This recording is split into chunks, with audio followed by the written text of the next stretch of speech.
अस्सलाम वालेकुम बच्चों। जैसा कि आपको पता है कि हम लोग 1935 का एक्ट जो है वो कल से डिस्कस कर रहे हैं, तो होपफुली आपको जो है वो जिन चीज़ों की समझ भी आ रही होगी कि किस तरह से जो है वो इस एक्ट के अंदर जो है वो इन्होंने इसको शिकों को शामिल किया।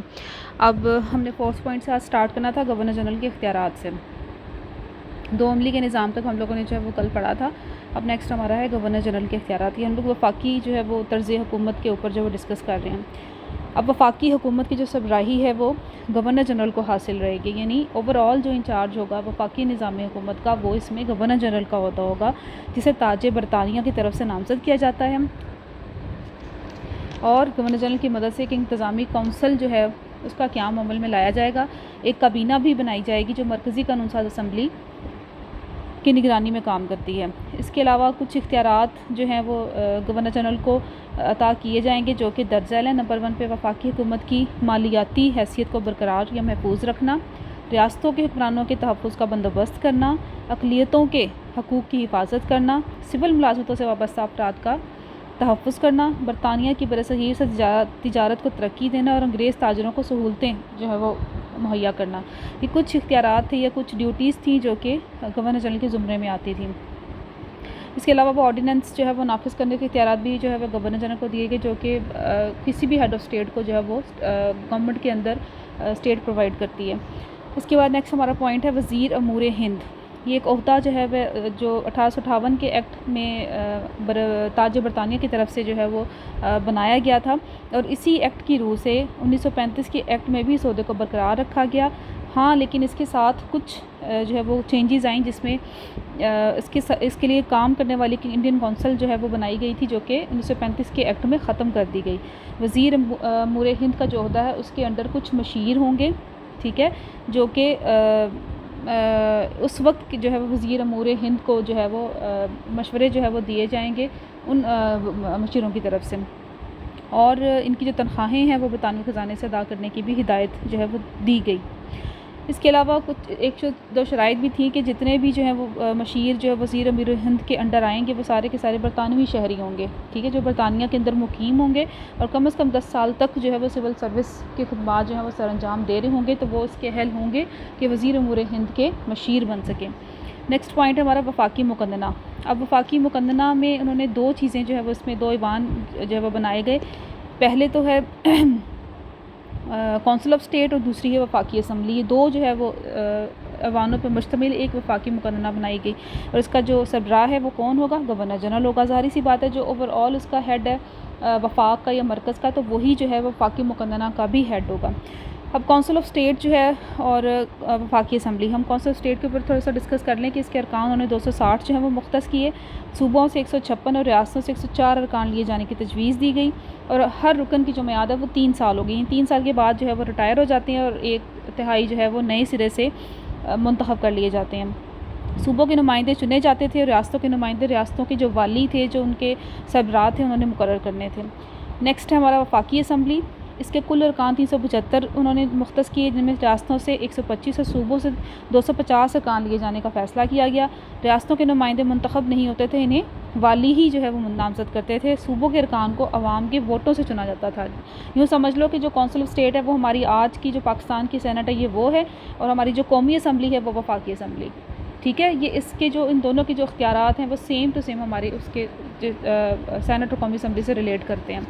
नंबर 7 पे हमारा पॉइंट है फेडरल कोर्ट, अदलिया।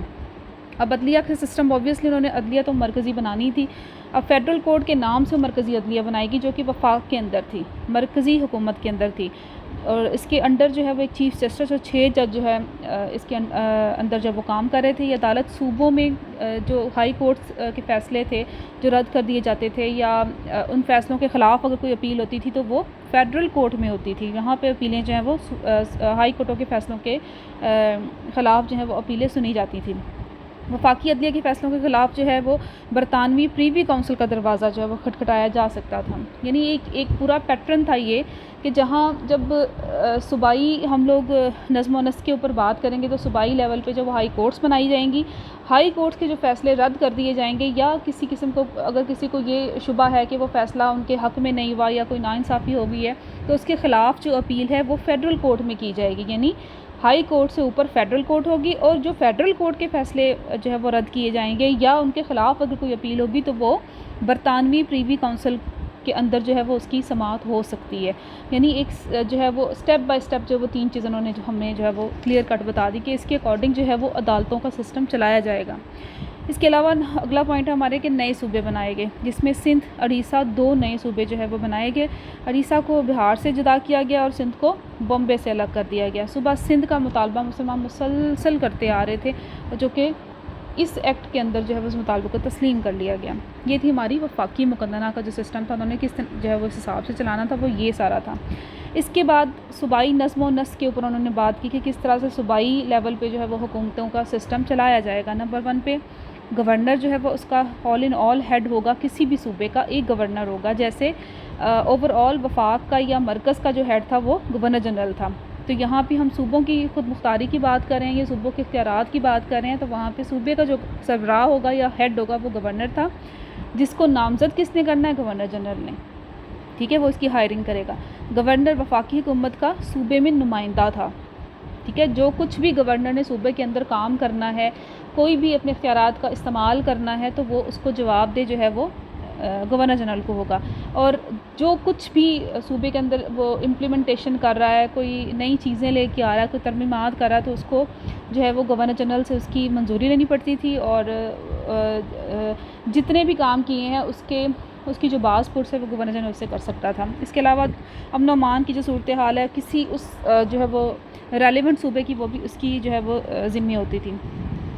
उसके बाद जो है वो सूबाई नज़्म व नस्क में सेकंड पॉइंट हमारा काबीना है। जो है वो सूबाई काबीना उन वज़रा पे मुश्तमिल बनाई गई जो सूबाई असम्बली के अरकान में से लिए जाते थे। जैसे कि पंजाब असम्बली है, सिंध असम्बली है, या बाकी सूबों की हमारी असम्बलियाँ हैं ना, तो वो सारे अपना अपना सिस्टम खुद चला रहे हैं, इनकी अपनी काबीना होती है। ऐसे ही जो है वो 1935 के एक्ट में भी यही चीज़ जो है वो शामिल की गई कि जो काबीना बनाई जाएगी वो सूबाई असम्बली के अरकान अपनी मर्ज़ी से, यानी वो सूबाई असम्बली के अरकान में से उन्होंने जो है वो गवर्नर ने जो है वो चूज़ करने थे बंदे कि कौन उसकी काबीना का हिस्सा होंगे।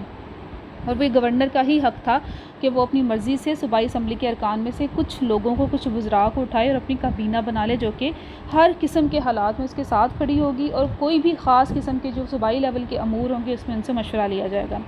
नंबर 3 पे है हमारा सूबाई कानून साज असम्बली बनाई गई, जो कि हर सूबे में जो है वो बनाई जाएगी। बिहार, यूपी, असम, बंगाल, मद्रास और बॉम्बे में 2 ईवानी, और पंजाब, सरहद और सिंध और उड़ीसा में 1 ईवानी मुकदना जो उन्होंने कहा कि बनाई जाएगी।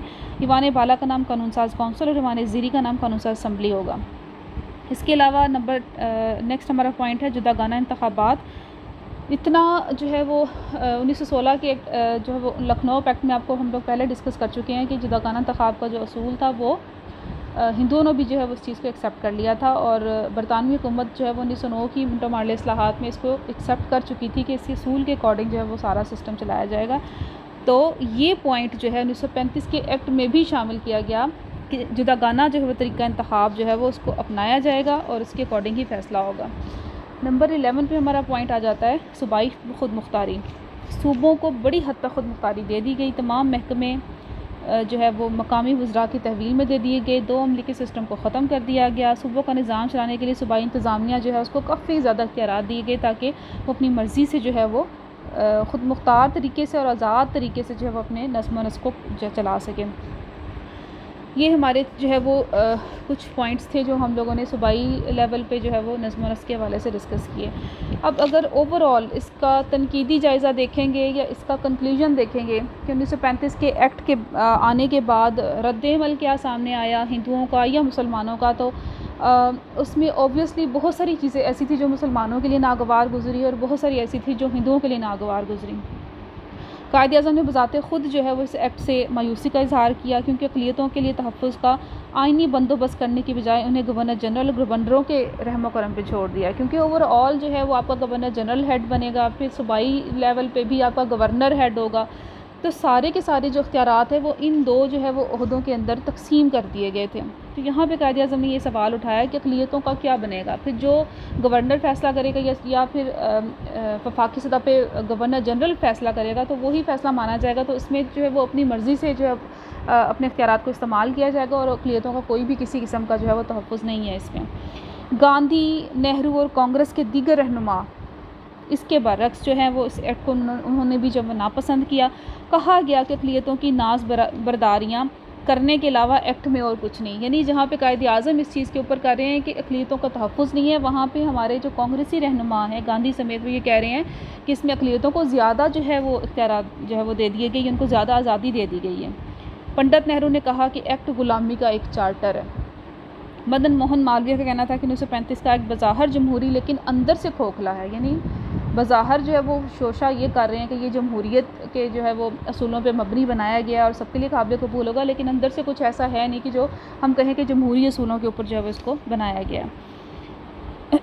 मरकज़ में 2 अमली को जारी रखा गया और सूबों में से ख़त्म कर दिया गया। जैसे 2 अमली का सिस्टम हमने कल के लेक्चर में पढ़ा था ना, या शायद परसों के लेक्चर में इसको डिस्कस किया था कि सूबों में और मरकज़ के लेवल पे जो वो 2 अमली सिस्टम जो उन्होंने बनाने का जो वो तजवीज़ दी थी और उसके अकॉर्डिंग चल भी रहा था। तो लेकिन अब यहाँ पे आके उन्होंने क्या कर दिया कि मरकज़ में 2 अमली को उन्होंने जारी रखा और सूबों में इसको ख़त्म कर दिया। तो यहाँ पर भी डिफरेंस आ गया, यानी सूबों की नज़्म व नस्क और वफाक की नज़्म व नस्क में एक फ़र्क आ गया, एक खलीज सी आ गई जो कि सूबों के लिए काबिल कबूल भी नहीं थी और मरकज़ के लिए भी काबिल कबूल नहीं थी।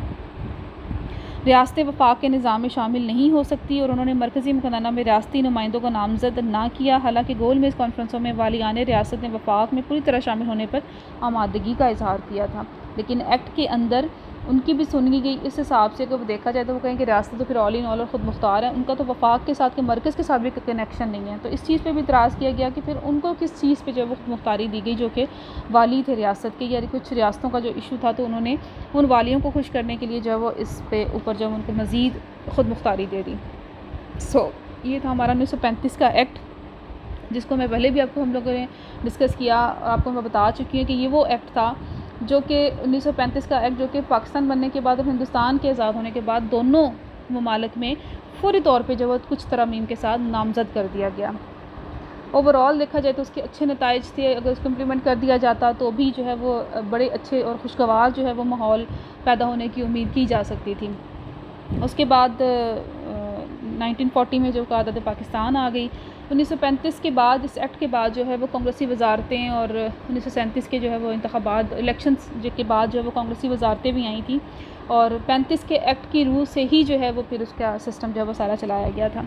नेक्स्ट हमारा पॉइंट है क़यादत पाकिस्तान। इंशाअल्लाह हम कल जो है इसको डिस्कस करेंगे और अल्लाह ताला आपकी मदद करे और इस जो है वो जितने भी सिनेरियो में हमने जितने भी डिस्कशंस की हैं अभी तक, जितने टॉपिक्स हम लोगों ने पढ़े हैं, अल्लाह ताला जो है वो सबके लिए आसानियाँ पैदा करे और इन टॉपिक्स को अच्छे तरीके से याद कर लीजिएगा। जैसे ही कॉलेज खुलते हैं इंशाल्लाह जो है वो आपसे अगले जो है वो नेक्स्ट फर्दर जब तक हम जितना हम लोगों ने पढ़ लिया होगा उससे आगे जो है वो हम लोग स्टार्ट करेंगे और उनका मैंने आपसे जो है वो टेस्ट लेना है जैसे ही कॉलेज खुलते हैं, चाहे वो अगस्त में खुलेंगे, जैसे ही एज़ पर गवर्नमेंट इंस्ट्रक्शंस। तो जितना सिलेबस में कवर हो जाएगा, काइंडली आप लोग जो है वो सारे का सारा एज़ इट इज़ याद करते रहो, इसको रिवाइज़ करते रहो। कॉलेज खुलने के साथ ही मैंने आपका ग्रैंड टेस्ट लेना है, ठीक है, और जितना सिलेबस आपने पढ़ा होगा उसमें सबका जो आपका टेस्ट होगा। इंशाल्लाह कल मिलते हैं 1940 की क़रारदाद के साथ। ओके, अल्लाह हाफ़िज़।